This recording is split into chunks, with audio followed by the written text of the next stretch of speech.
ഇന്നത്തെ ക്ലാസ്സിൽ നമ്മൾ പ്രസന്റ് കണ്ടിന്യൂസ് ടെൻസിൽ സിംഗുലർ സബ്ജക്റ്റ് വരുന്ന ഒരു സെന്റൻസിൽ നിന്നും എങ്ങനെ ക്വസ്റ്റ്യൻ വേർഡ് വെച്ചിട്ട് നമുക്കൊരു നെഗറ്റീവ് ക്വസ്റ്റ്യൻ ഉണ്ടാക്കാം എന്നുള്ളതാണ്. ഷീ ഈസ് കുക്കിംഗ് ബിരിയാണി, അവൾ ബിരിയാണി പാചകം ചെയ്തുകൊണ്ടിരിക്കുകയാണ്. ഇതിനെങ്ങനെ നമ്മൾ നെഗറ്റീവ് ആക്കും? ഈസിനോട് കൂടി നോട്ട് ചേർക്കുക. She is not cooking biryani, അവൾ ബിരിയാണി പാചകം ചെയ്തുകൊണ്ടിരിക്കുകയല്ല. പിന്നീട് നമ്മൾ ആ ഈസ് നോട്ടിനെ ഒന്നുകൂടി ഷോർട്ട് ആക്കിയിട്ട് she is in cooking biryani, അവൾ ബിരിയാണി പാചകം ചെയ്തുകൊണ്ടിരിക്കുകയല്ല. അല്ലേ? ഈസ് നോട്ടിനെ നമ്മൾ എന്ത് ചെയ്തു? ഈസിന്റെ ആക്കി മാറ്റി, ഒന്നുകൂടി ഷോർട്ട് ആക്കിയിട്ട്. അല്ലെ?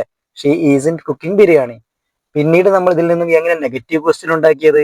ഈസിന്റെ സെന്റൻസിന്റെ ആദ്യത്തിലോട്ട് കൊണ്ടുവരിക. സബ്ജക്റ്റിന്റെയും അപ്പുറത്തേക്ക് സെന്റൻസിന്റെ ഫസ്റ്റിൽ എന്ത് ചെയ്യുക? ഈസിന്റെ കൊണ്ടുവരിക. അല്ലെ?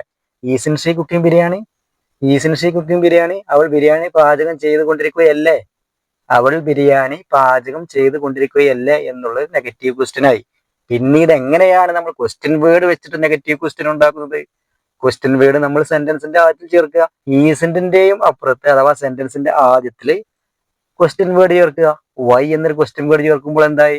Y isn't she cooking biryani, why isn't she cooking biryani, എന്തുകൊണ്ട് അവൾ ബിരിയാണി പാചകം ചെയ്തുകൊണ്ടിരിക്കുന്നില്ല, എന്തുകൊണ്ട് അവൾ ബിരിയാണി പാചകം ചെയ്തുകൊണ്ടിരിക്കുന്നില്ല എന്നുള്ളൊരു നെഗറ്റീവ് ക്വസ്റ്റ്യൻ ആയിട്ട് മാറില്ലേ? ക്വസ്റ്റ്യൻ വേർഡ് വെച്ചിട്ട് നമ്മൾ നെഗറ്റീവ് ക്വസ്റ്റ്യൻ ഉണ്ടാക്കി. എങ്ങനെ ഉണ്ടാക്കിയത്? ഈസിന്റെ അപ്പുറത്താണ് നമ്മൾ എന്ത് ചെയ്യേണ്ടത്?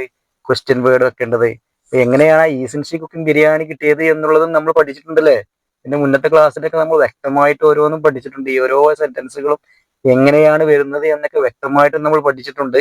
അതിന്റെ മുന്നത്തെ വീഡിയോ ഒന്നും കാണാത്തവരും പഠിക്കാത്തവരും അത് ആദ്യം പഠിച്ചു കഴിഞ്ഞാലേ ഈ കാര്യങ്ങളൊക്കെ പെട്ടെന്ന് മനസ്സിലാക്കാൻ സാധിക്കുകയുള്ളൂ. ഓക്കെ.